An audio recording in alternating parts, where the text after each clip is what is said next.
নমস্কাৰ প্ৰিয় দৰ্শক, যেতিয়া মা লক্ষ্মী কোনো ব্যক্তিৰ জীৱনলৈ আগমন কৰিবলগীয়া হয়, তেতিয়া সেই ব্যক্তিগৰাকীয়ে প্ৰকৃতিৰ ফালৰ পৰা কিছুমান বিশেষ সংকেত পাবলৈ আৰম্ভ কৰে। প্ৰতিদিনে আমাৰ আশে-পাশে কিছুমান ঘটনা ঘটি থাকে। কিছুমান হয়তো আমি মন কৰোঁ, কিন্তু কিছুমান আমি ইগনোৰ কৰোঁ বা দেখিলে গুৰুত্ব নিদিওঁ। ধাৰ্মিক মান্যতা অনুসৰি এই ঘটনা কিছুমানে শুভ বা অশুভ দুয়ো প্ৰকাৰৰ সংকেত আমাক দিয়ে। আমি ঘৰ চাফ-চিকুণ কৰিবলৈ বা মজিয়া সাৰিবলৈ যি আহিলা ব্যৱহাৰ কৰোঁ, সেয়া হৈছে আমাৰ ঝাৰু বা বাঢ়নী। হিন্দু ধৰ্মত ঝাৰু বা বাঢ়নীক মা লক্ষ্মীৰ প্ৰতীক বুলি মনা হয়। যদি আপুনি ক'ৰবালৈ যোৱাৰ সময়ত যাত্ৰা পথত কোনো ব্যক্তিক ঝাৰু লৈ থকা বা ৰাস্তা পদূলি ঝাৰু দি থকা দেখে, তেন্তে কেতিয়াও নিগেটিভভাৱে নল'ব। আপুনি মানি ল'ব, এয়া আপোনাৰ ওপৰত মা লক্ষ্মীৰ কৃপা দৃষ্টি। আপোনাৰ ঘৰৰ পৰা আৰ্থিকভাৱে জড়িত দুখ সমস্যা নাইকিয়া হ'বলৈ আগবাঢ়িছে। ধৰি লওক, আপুনি কোনো এটা কামৰ বাবে ক'ৰবালৈ গৈ আছে আৰু ৰাস্তাতে আপুনি এগৰাকী নৱবিবাহিত স্ত্ৰী দেখিলে, তেন্তে বুজিব যে আপোনাৰ লগত কিবা এটা ভাল হ'বলৈ গৈ আছে। জ্যোতিষশাস্ত্ৰ মতে, কোনো অবিবাহিত স্ত্ৰী যদি হালধীয়া বস্ত্ৰ পৰিধান কৰা আপোনাৰ লক্ষ্যত পৰে, তেন্তে মনত ৰাখিব, আগন্তুক সময়ত আপোনাৰ ধন প্ৰাপ্তি হ'ব পাৰে। যদি আপোনাৰ ঘৰত হঠাৎ তিনিটা জেঠী একেলগে দেখে, তেন্তে এয়া মা লক্ষ্মীৰ সোনকালে আপোনাৰ ঘৰলৈ আগমনৰ সংকেত। এয়া ধন সম্পত্তিৰ বৃদ্ধিৰ সংকেত। ইয়াৰ উপৰিও দেৱালীৰ দিনা তুলসীৰ তলত জেঠী দেখাটো অতি শুভ সংকেত। কিন্তু মনত ৰাখিব যে তুলসী গছৰ তলত বহুত জেঠী দেখা অশুভনীয়। কোনো মহিলাৰ বাওঁ হাত আৰু কোনো পুৰুষৰ সোঁ হাতখন যদি হঠাৎ খজুৱাবলৈ আৰম্ভ কৰে, তেন্তে মনত ৰাখিব, এয়াও এক শুভ সংকেত বুলি গণ্য কৰা হয়। ধাৰ্মিক মান্যতা অনুসৰি মেকুৰীয়ে যদি আপোনাৰ ঘৰত বা আপোনাৰ ঘৰৰ আশে-পাশে কান্দি থাকে, তেন্তে অশুভ বুলি কোৱা হয়। কিন্তু মেকুৰীয়ে যদি আপোনাৰ ঘৰত পোৱালি জন্ম দিয়ে, তেন্তে সেয়া শুভ বুলিও কোৱা হয়। কাৰণ যি ঘৰত মেকুৰীয়ে পোৱালি জন্ম দিয়ে, সেই ঘৰত মা লক্ষ্মী সোনকালে আগমন হয় বুলি কোৱা হয় আৰু সেই ঘৰখন ধন-ধানেৰে পৰিপূৰ্ণ হোৱাৰ সম্ভাৱনাও থকা বুলি কোৱা হয়। মান্যতা অনুসৰি যি ঘৰত মা লক্ষ্মীৰ আগমন হয়, সেই ঘৰৰ সদস্যৰ খাদ্যাভ্যাসো সলনি হ'বলৈ আৰম্ভ কৰে। সেই ঘৰৰ সদস্যই কেতিয়াও খাদ্য অপচয় নকৰে, প্ৰয়োজনতকৈ অধিক কেতিয়াও নাখায় আৰু কেতিয়াও ঘৰত পৰ্যাপ্ত খাদ্য থাকিলেও যি আছে তাৰে মিলাই খায়। কেতিয়াও আমিষ ভোজন নকৰে। আৰু নিচাজাতীয় দ্ৰব্য সেৱনৰ পৰা সদায় দূৰত থাকে।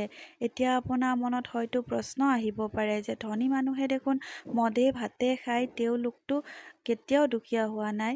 ইয়াৰ উত্তৰ অতি সহজ। প্ৰত্যেক বস্তুৰে দুই ফাল থাকে, এটা ভাল এটা বেয়া। চিন্তা বা বিচাৰ কৰি চোৱাৰ দায়িত্ব আপোনাৰ। সামুদ্ৰিক শাস্ত্ৰ অনুসৰি শৰীৰৰ কিছুমান অংগ হঠাৎ কঁপি উঠাটোৱে কিছুমান সংকেত বহন কৰে।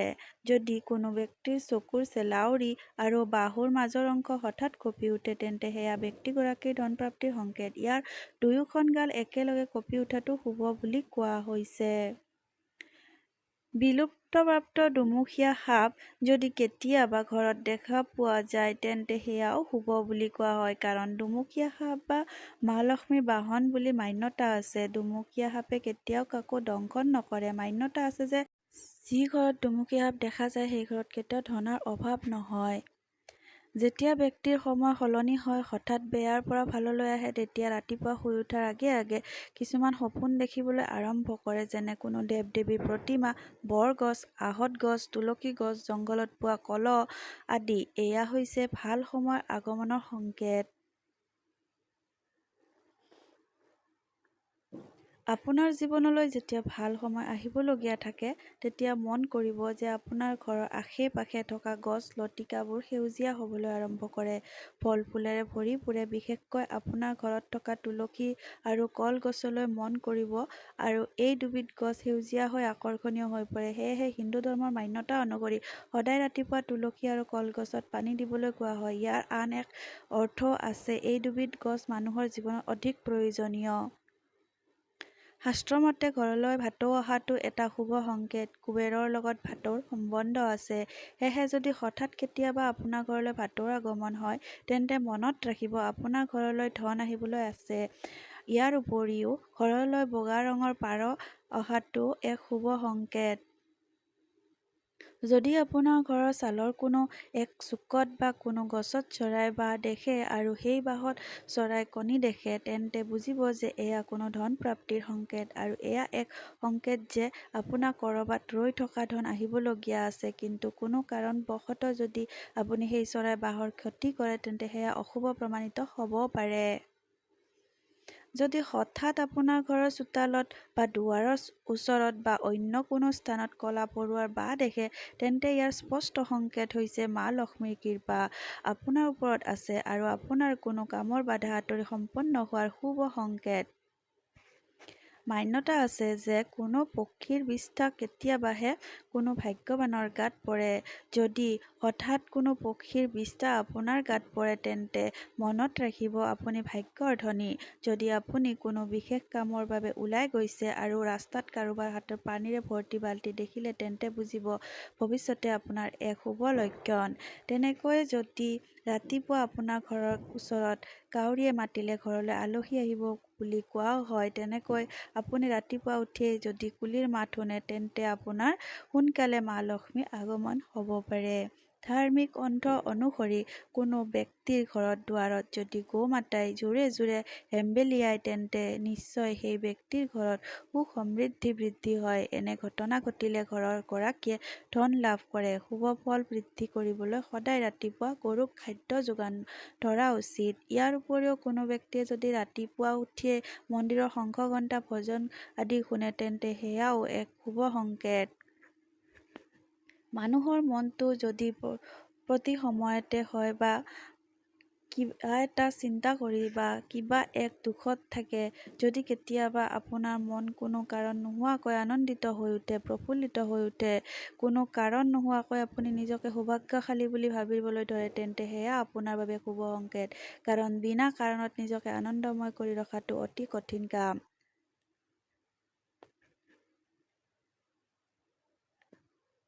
ফেঁচাক মা লক্ষ্মীৰ বাহন বুলি কোৱা হয়। যদি দিনতে আপুনি কেতিয়াবা ফেঁচা দেখে, তেন্তে বুজিব যে আপোনাৰ ঘৰত ধনৰ বৰষুণ হ'ব পাৰে।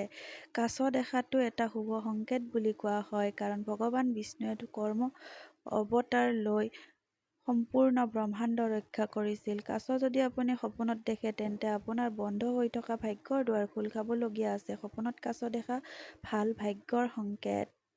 ৰাস্তাত পৰি থকা খুচুৰা পইচা, ঘোঁৰাৰ নাল আদি পালে তাক সযতনে ৰাখিব। ই আপোনাৰ বন্ধ ভাগ্যৰ তলা খোলাত সহায় কৰিব পাৰে, কাৰণ এনেকুৱা বহুত কম মানুহৰ লগতহে হয়। সেয়েহে এনে বস্তু পালে সদায় নিজৰ লগত ৰাখিব, আনক কেতিয়াও নিদিব।